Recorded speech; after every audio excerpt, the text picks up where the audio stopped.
Honorable Minister for Skill Development and Entrepreneurship, Shri Rajiv Pratap Rudy, Chief of the Naval Staff and Chairman Chiefs of Staffs Committee, Admiral Sunil Lamba, Admiral Ramdas, the former Chief of Naval Staff, Admiral Nayyar, the Founder Chairman of the National Maritime Foundation, Excellencies, Principal Staff Officers, Senior Officers, Captains of the Industry, distinguished guests, members of the media, ladies and gentlemen.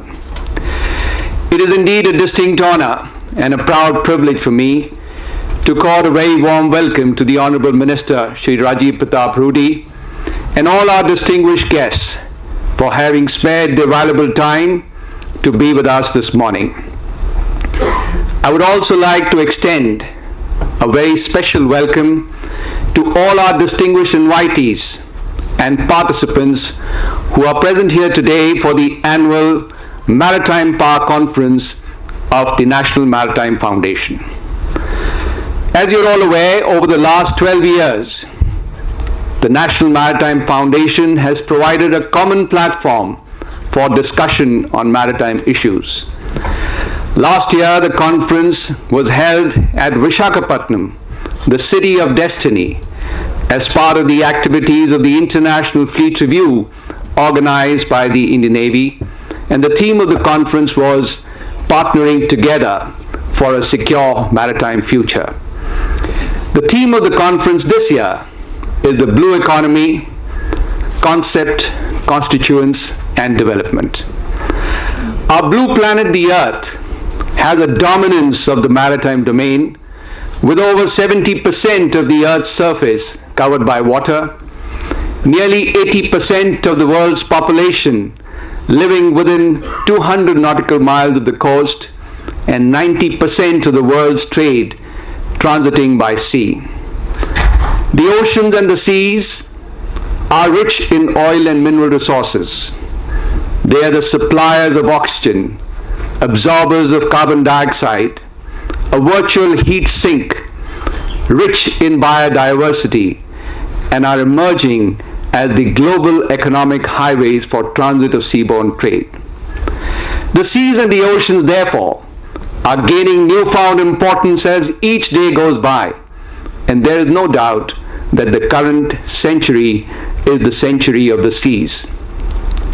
With depletion of resources on land, humankind has turned towards the seas for resources, but there is a misperception that the oceans have an unending resource base and are an infinite sink. Nothing could be further from the truth.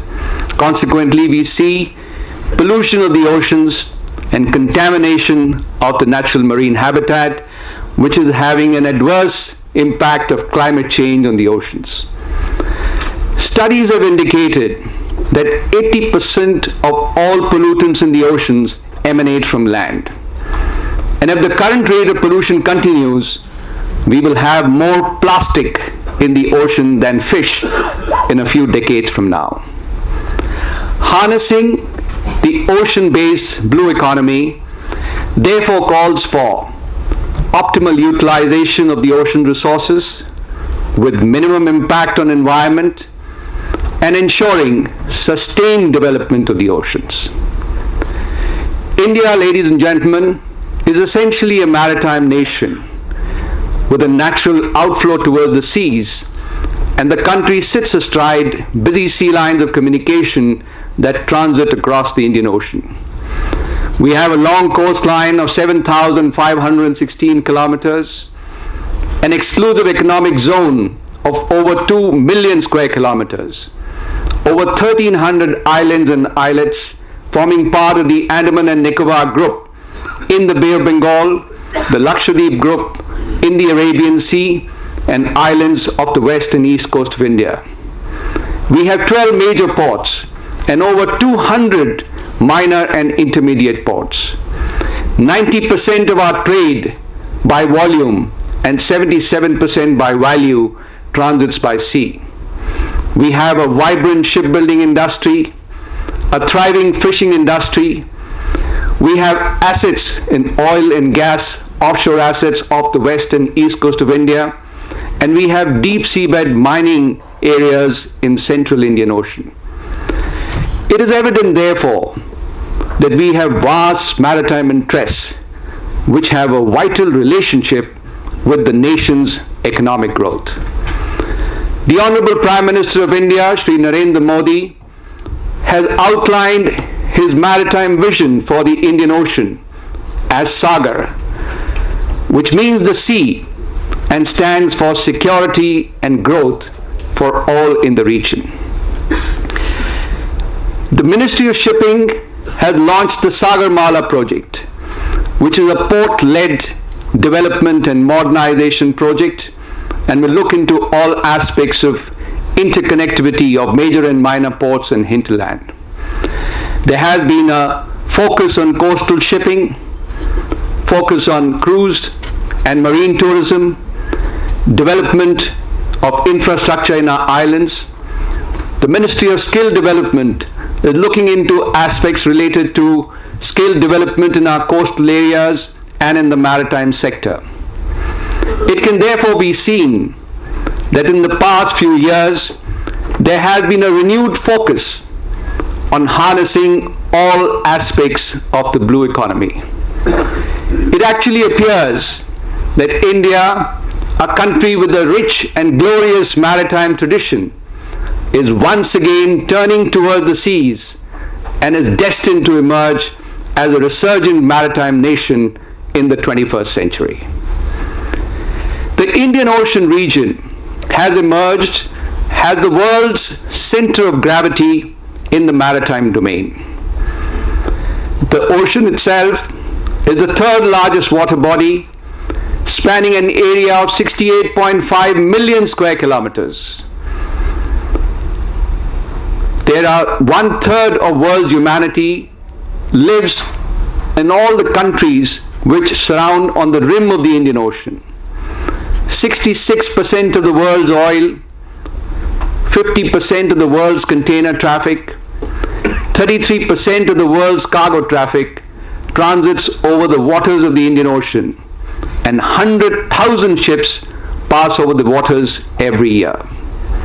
Another unique feature which distinguishes the Indian Ocean from the larger bodies, the Atlantic and the Pacific, is that 80% of the oil and trade that emanates in the Indian Ocean region is extra-regional in nature. This implies that if there is any impediment to the free flow of oil or trade, it would have a detrimental impact not just on the economies of the region, but the global economies as well. Safety, security, and stability in the waters of the Indian Ocean is therefore of paramount importance, and it is the responsibility of the Navy and the Coast Guard to ensure that the oceans remain unpolluted, safe, and secure.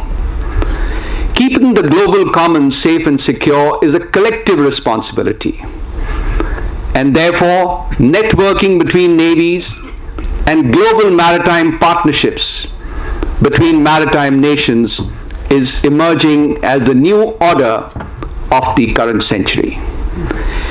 During the conference, it will be our endeavor to discuss all aspects of ocean resources and enablers of the blue economy.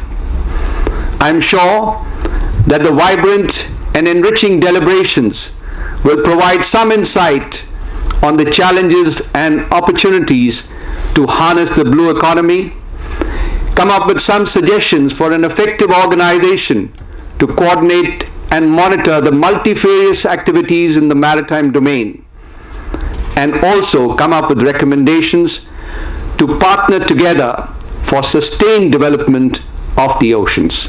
Thank you. Jai Hind.